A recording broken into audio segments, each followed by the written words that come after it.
Good afternoon, ladies and gentlemen. My name is Windy Mopaku. I'm a clinical social worker at KidsAbility. I provide psychotherapy services to children, and I also see parents for parent coaching.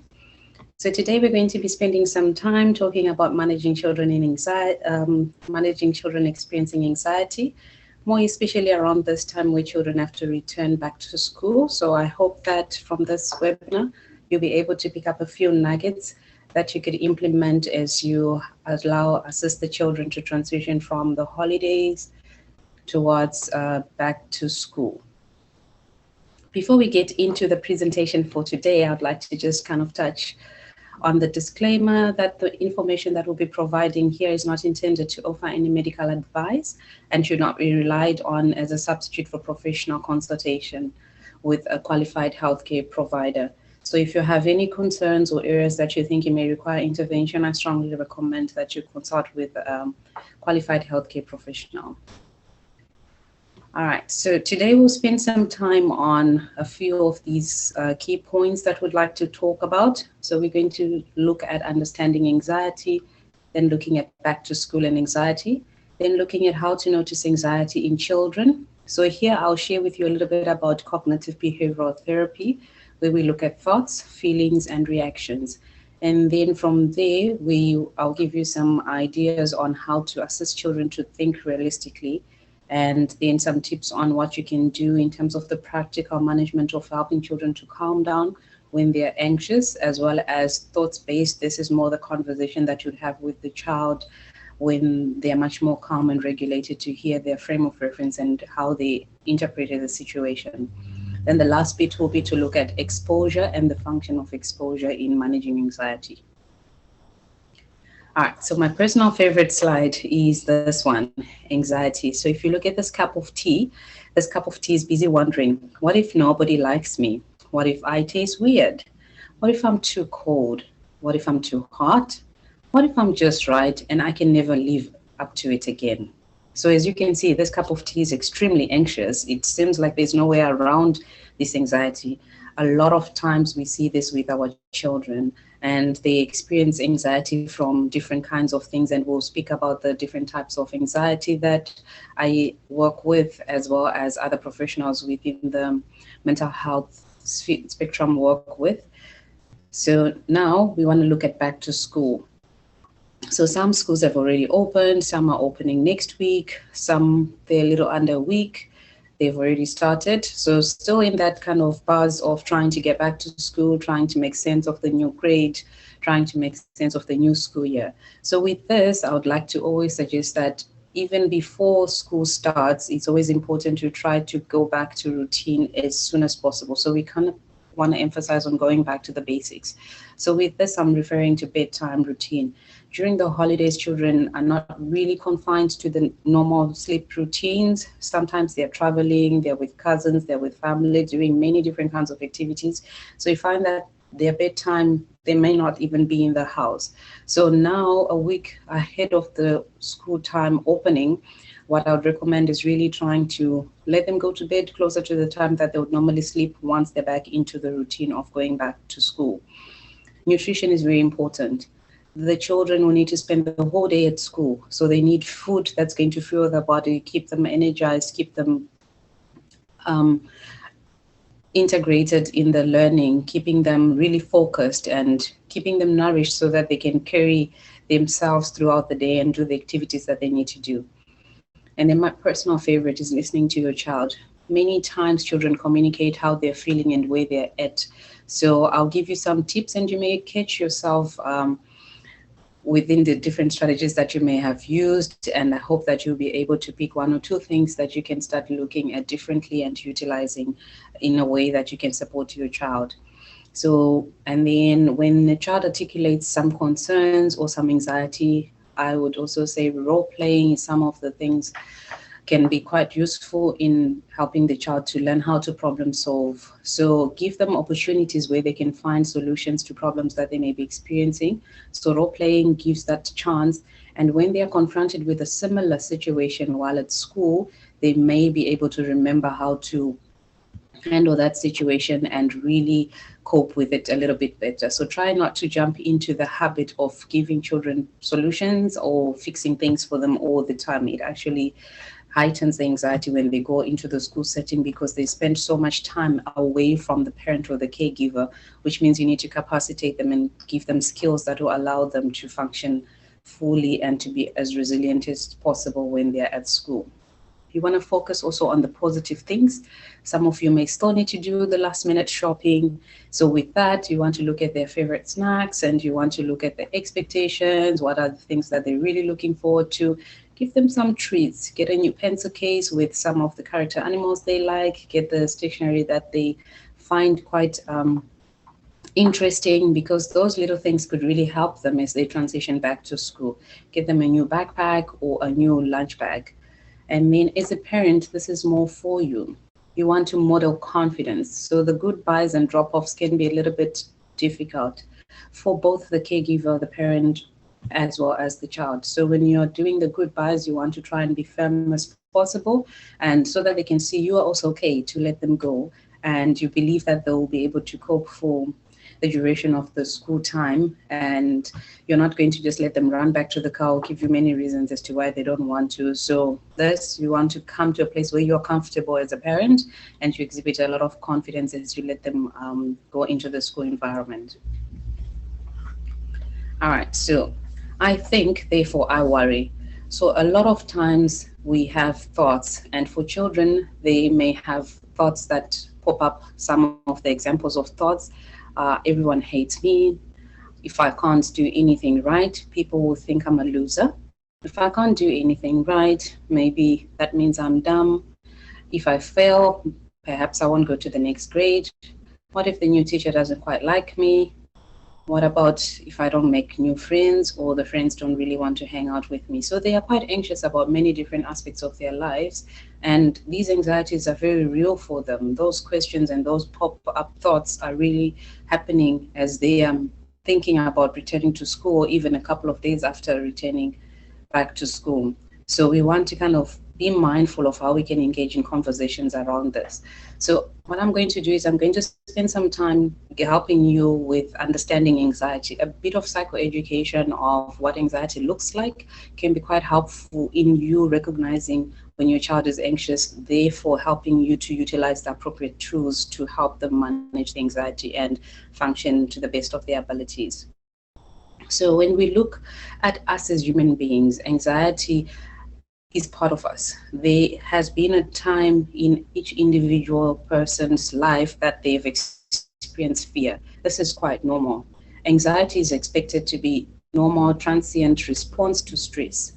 It can be a necessary cue for adaptation and coping. So anxiety is not all bad. There are times where it really helps us or pushes us to really thrive. It can be mild, or it can be short-lived, or it can be pervasive and quite intense. And when it's intense like this, it can cause a great deal of distress, which can really be difficult in terms of management of day-to-day activities. So it may place real restrictions, and I'll give you some ideas of things that you need to be mindful of when anxiety becomes a problem. So anxiety is part of our body's response to the fight, freeze, and flight response to danger. So this is really happening at the amygdala part of our brain. So this has been with us for a very long time, even with our many generations before us. They also had this similar response. Back in the day when they used to stay in the jungles and the likes, it was a little bit different, because then it was for survival and to be protected from danger. However, the kind of dangers we face in this day and age isn't seeing a lion cross the road and biting off a person. It's really life stressors, writing tests, writing exams, paying bills. So those are the anxieties that we are responding to a lot of times in our day-to-day, as in this day and time. So a moderate amount of anxiety helps us to do well. However, too much of it or too little of it keeps our performance quite low, and we will speak a little bit more in the coming slides.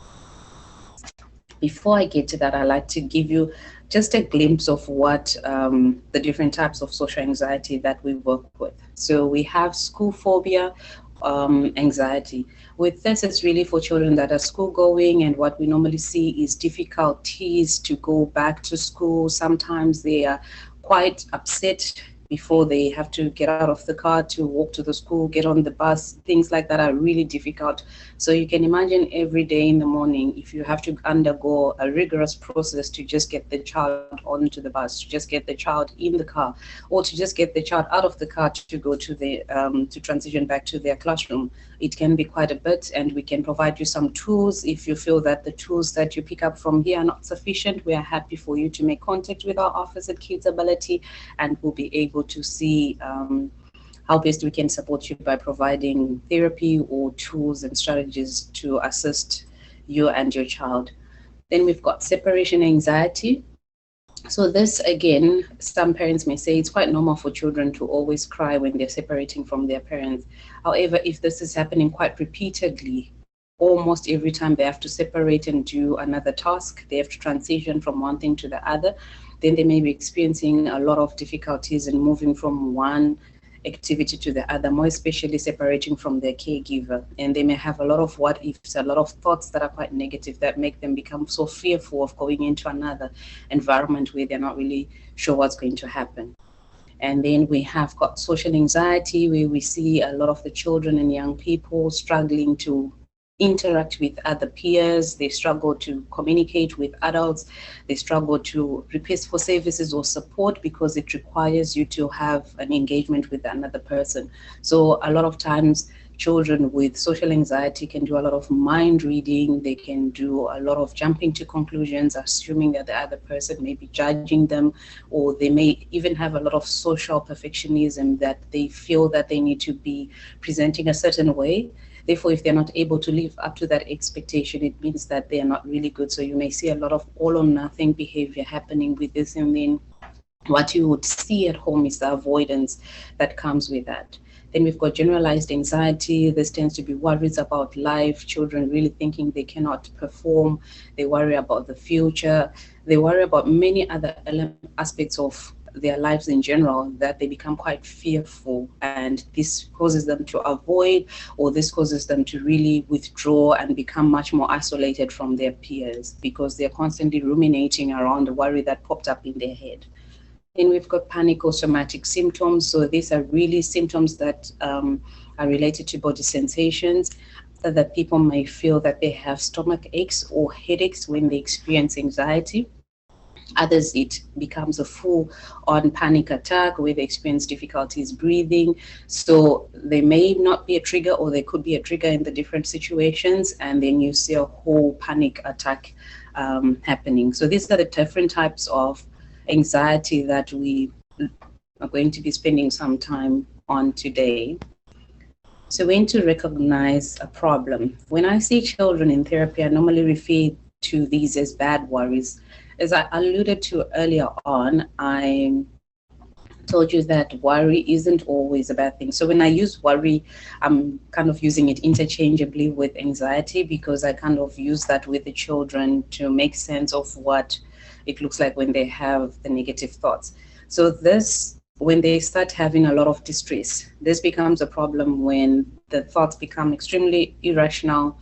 Their behavior can become quite uncontrollable. It can be quite disruptive. Then it means they need further intervention, and you can book yourself a session with myself or my colleagues in the office when anxiety starts to interfere with a child's life. So you may see a child refusing to go and do any sporting activities, refusing to go for any social activities at school, a child refusing to really participate in any group projects at school just because they're really anxious. Maybe it's social anxiety that has become quite heightened. They may even refuse to go to school and constantly need reassurance, needing support before they can go and do and attend their school.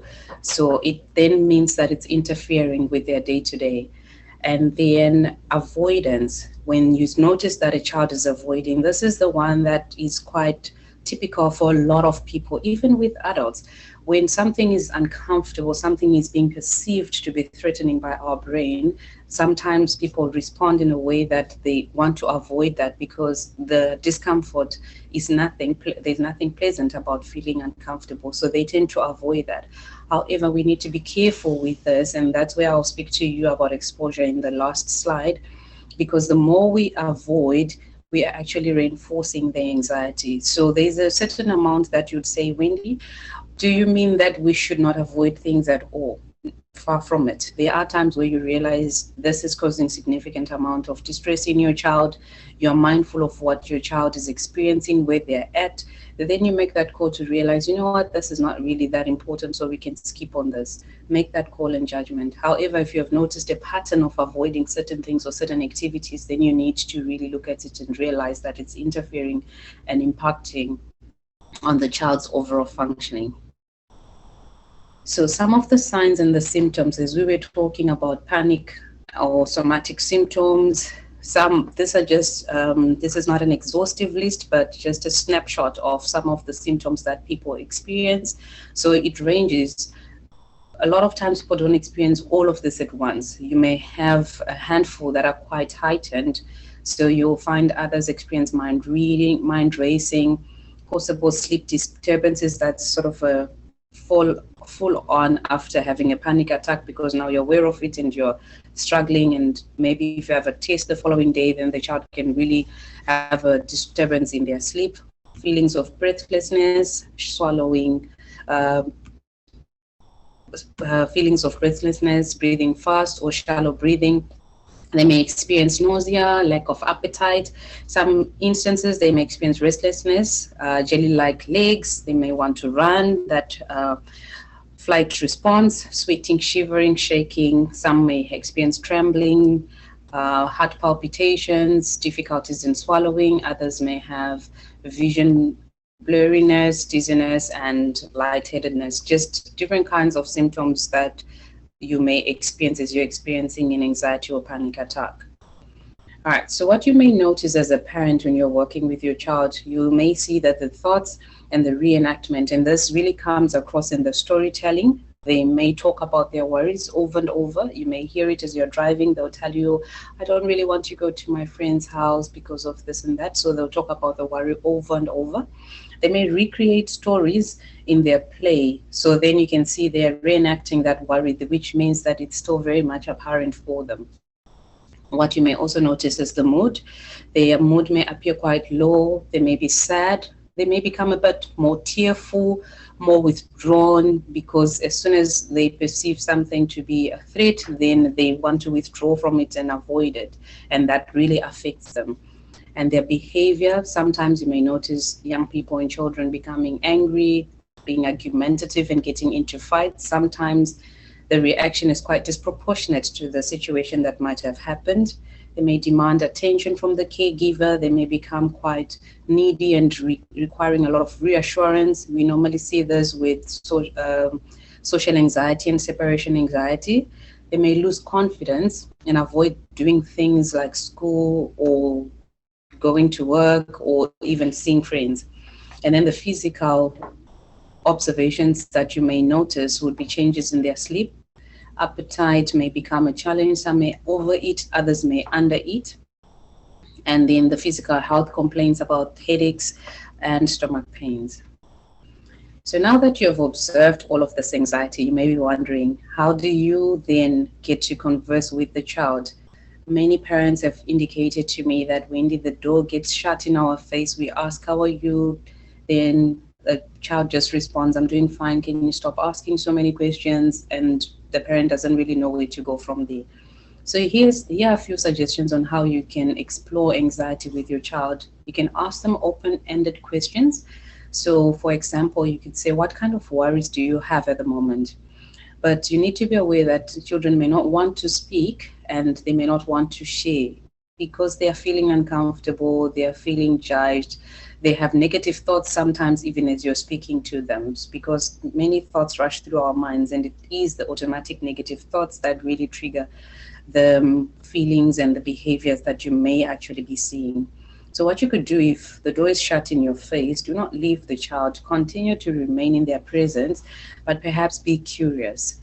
Be curious and start wondering aloud. So you could say, I wonder whether you're feeling worried about your spelling test and it's making you not want to do your chores, or it's making you not want to eat your food, or it's making you not want to pack your bag.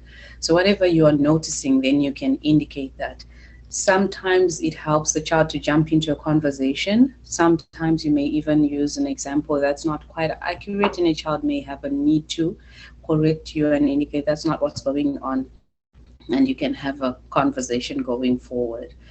And normalize, and when you notice this anxiety, you want to normalize it as well. So what do I mean by this? We want to have a dialogue about feeling anxious, and that what they're feeling is very normal, and validate how they're feeling. There's nothing as invalidating as being told do not worry. It does not really change. And many of you, we may want to ask now, have you experienced that in the past where you were extremely worried about something, and then a person indicated to you not to worry, that everything was going to be okay?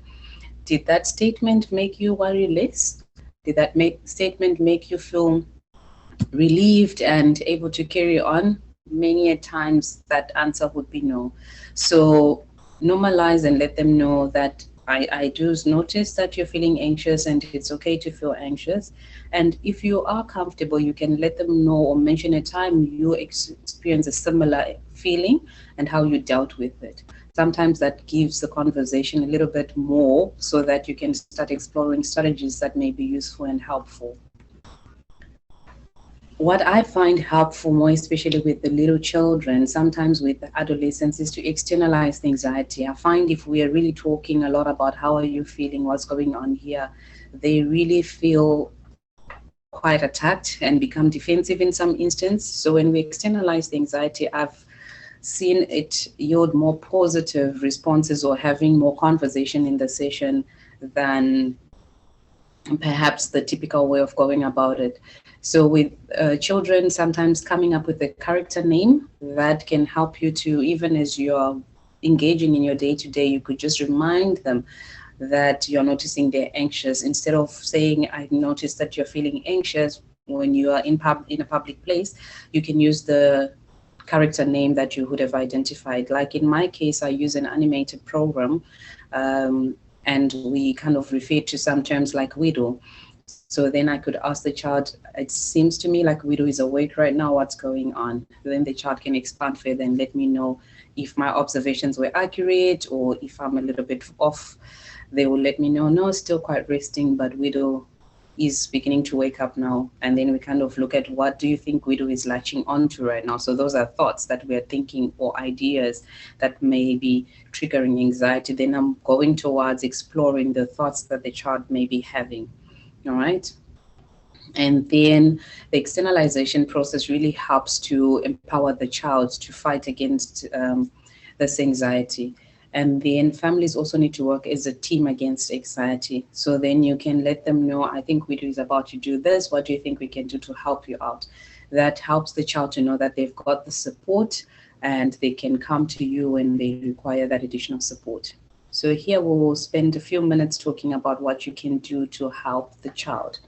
So we're looking at generalized anxiety, but some of the techniques I'm sharing here, you can really use them across the board. So what I always emphasize on is that you want to focus on making sure that the child is calmer before you engage in the thoughts-based management. So this first part that I'm going to share with you is called the practical management.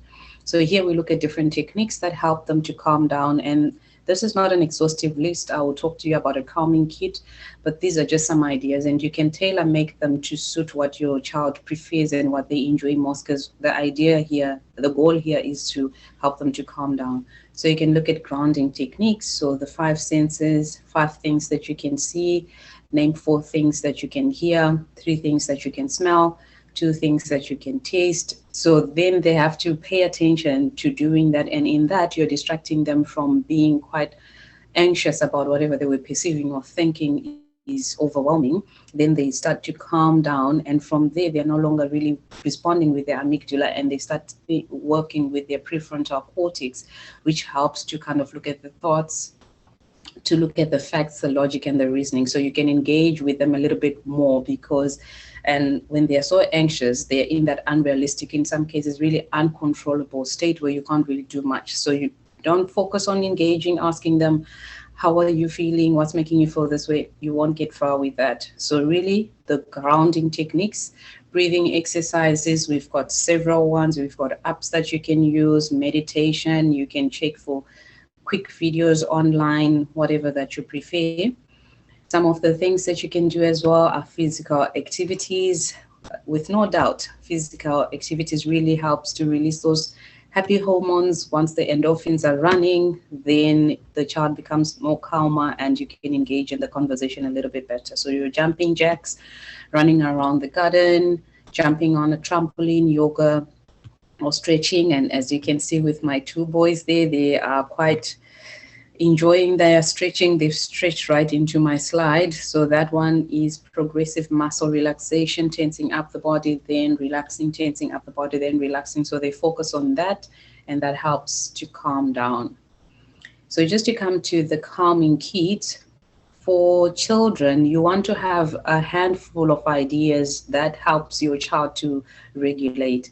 So explore many different kinds of things and always have some ideas that you can use, be it on the go as you're going to some event, in the car, in your handbag, because you don't want to be stuck trying to just utilize one strategy that may not be very effective at that point in time. So I personally have some favorites that are always my go-to in my office, and then they almost work every other time. So those need to be there where I have easy access to them if I need to use them in the session. So some of the things that you can do is to mold aroma. Do it in your hands, the child can smell it and they can make something out of it, and you can even play and engage a little bit as you're doing that without really focusing on what's making them feel anxious. Fidget spinners, play with a fidget toy for 5 minutes, again distracting their mind from the thoughts and really just trying to calm down. Making a glitter jar, sometimes other kids really find that when they have to pay attention and they're just really looking at the jar calm down, they will just be able to calm down, and they can even verbalize, as we have said, externalizing that anxiety. Then they'll tell me widow has come to say hello. The widow is the character name for the anxiety in this particular case. So what you can also do is you can listen to guided meditation, the stretching. You can sort Lego with colors. This can be implemented at school, at home.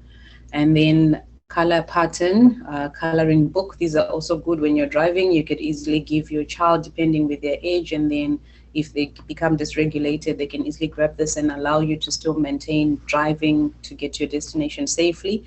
Drink water and drink it slowly, breathing exercises. And the same for adults. Find your own adult activities that help you to calm down. Others go for spa treatment, others go for golfing, others go for a jog, others go for swim. Many different ideas that work. So find the ones that can go into your calm box kit so that you can just have that headspace where you can relax. All right, then we come to this very interesting part. This is where I spend quite a significant time when I am in the sessions. So this can be quite daunting to look at those thoughts, and especially with a child who may have low self-esteem and really feels that they may be judged or perceived, and mind reads a lot. So looking at these thoughts can be quite challenging, but I want to just share a glimpse of this for you. So anxiety has got this vicious cycle that we kind of look at. So it starts off with a situation, which I didn't put in the center there, but a situation triggers a thought. For example, in this case, we may say that the situation is writing a test. So then the thought is, what if everyone thinks I'm weird if I get a bad grade? And this triggers an emotional response. The child starts feeling scared, they feel anxious, and the body sensation, the body becomes quite tense, they struggle to relax, they become quieter, which translates into the sleep.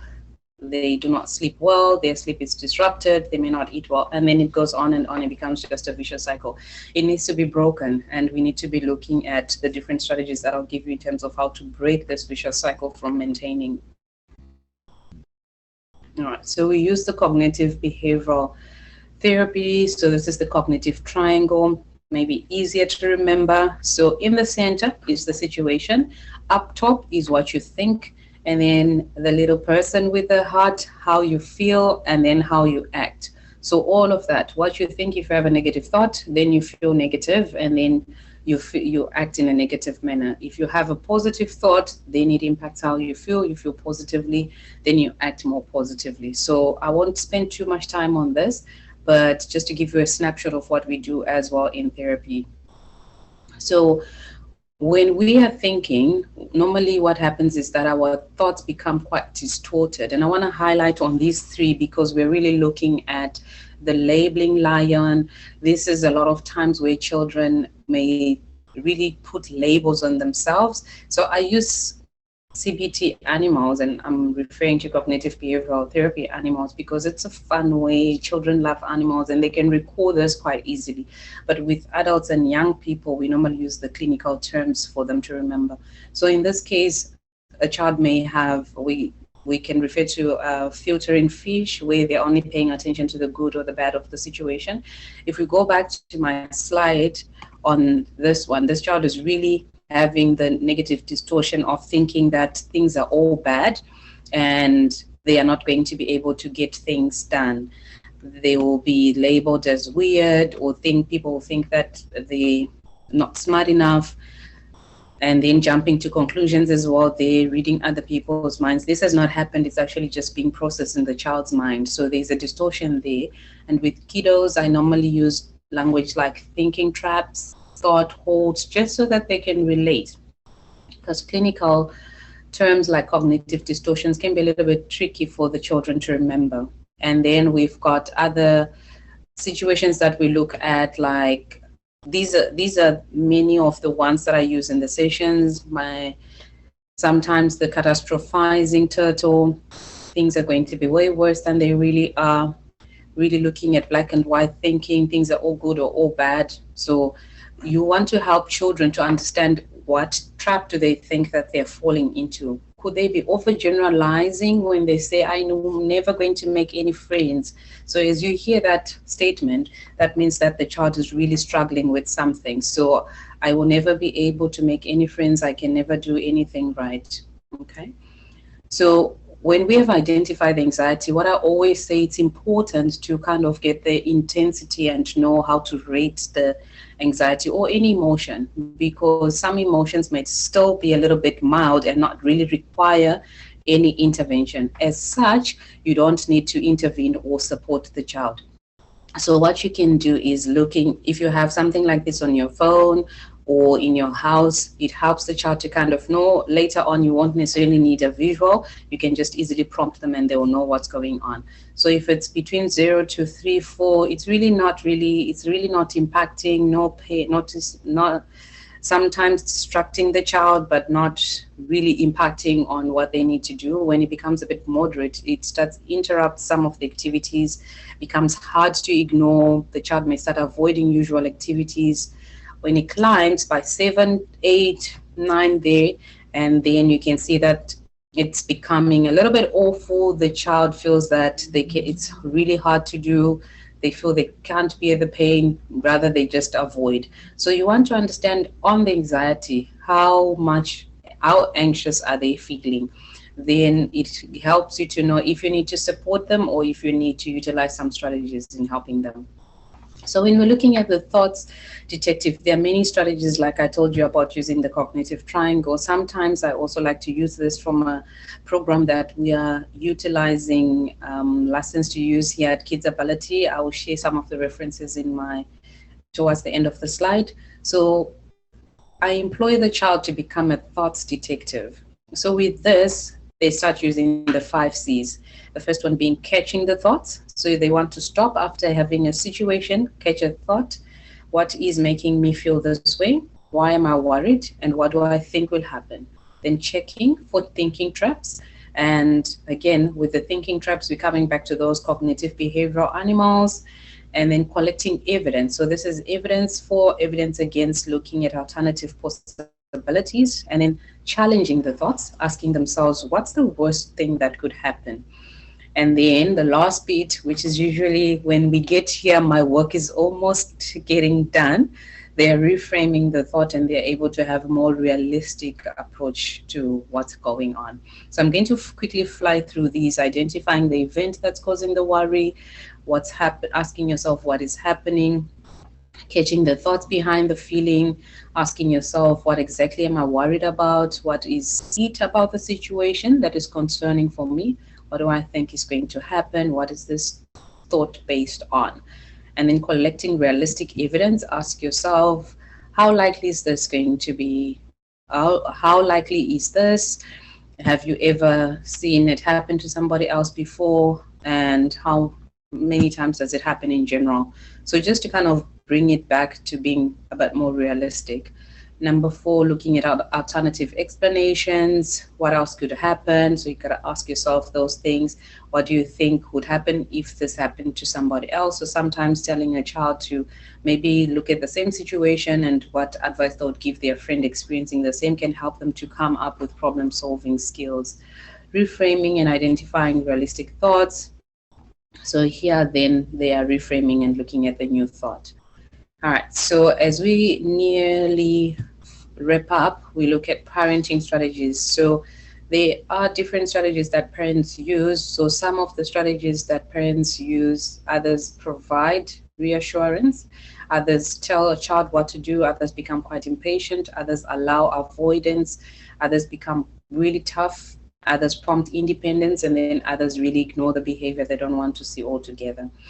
So I will give you a few techniques or tips on strategies to be mindful of. I'm not going to go into the nitty-gritty of all the strategies, but some of them are okay just in moderation. If you find that you overly reassure, then it's something to be looking out for so that you don't fall into the trip of into the pit of maintaining the anxiety or overly allowing avoidance.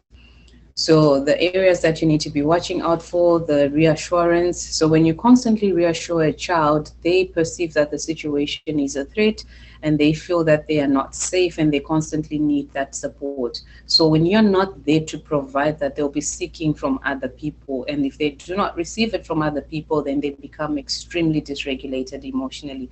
So you want to be on the lookout for that, because in you doing that, you may give them an impression that's how it's supposed to be done. The problem comes when they transition to school. The teachers and the educators aren't always able to provide the level of reassurance you provide at home. So the child may begin to perceive this to mean that they are not worth it, they are not enough, they are not loved, the teacher does not pay attention to them because they are needing a degree of reassurance that's not possible for the teacher to give with the number of children in the classroom. So when you're providing reassurance, always think, if you are to give your child another situation, to take your child into another situation, will they be able to cope without you? And if your answer to that is no, you want to give them strategies that help them to cope without you as best as possible. Providing children with all the answers. Some parents really always jump in and they provide, let me do it. They want to take away the discomfort, they want to take away the distress. And I get that. It comes from a good place.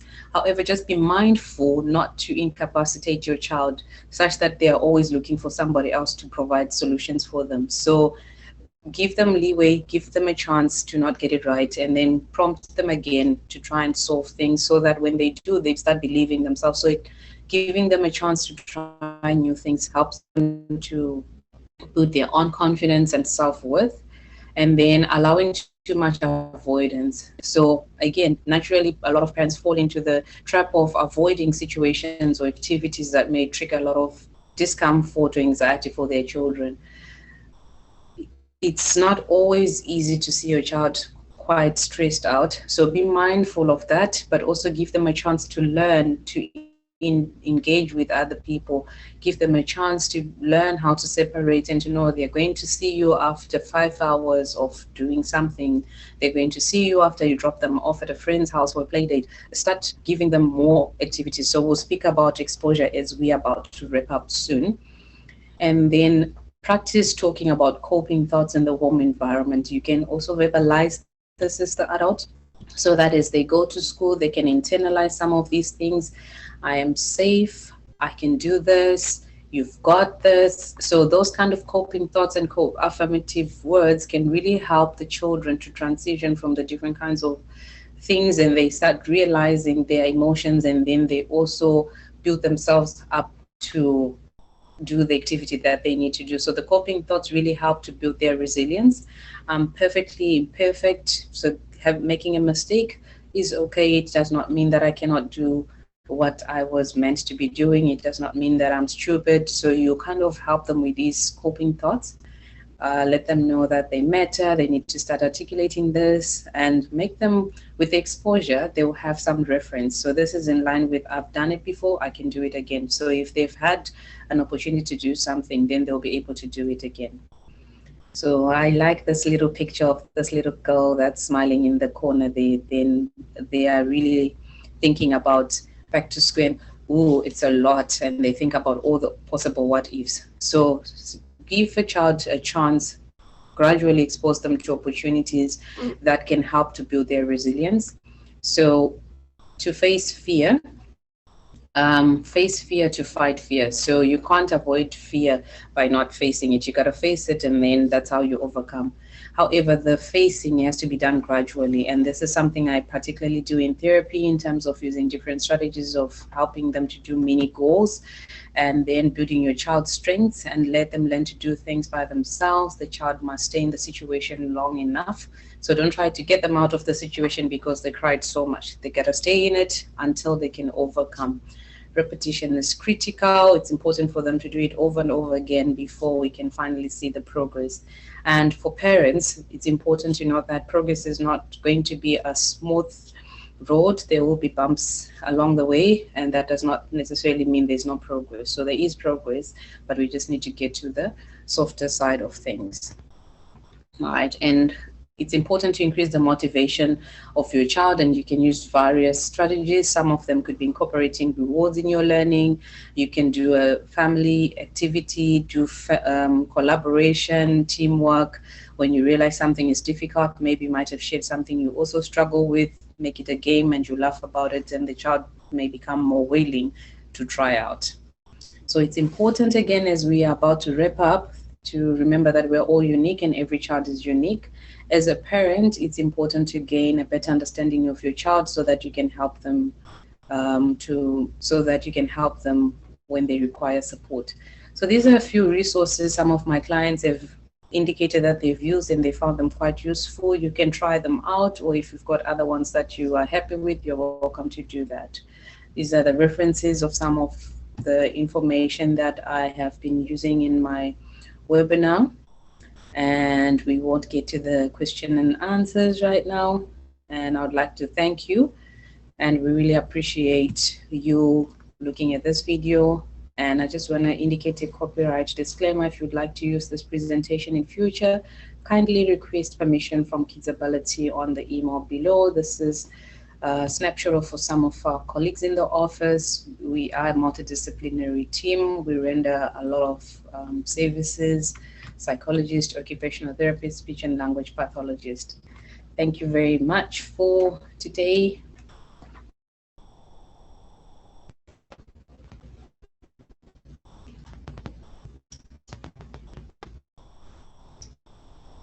I wish you a wonderful day further.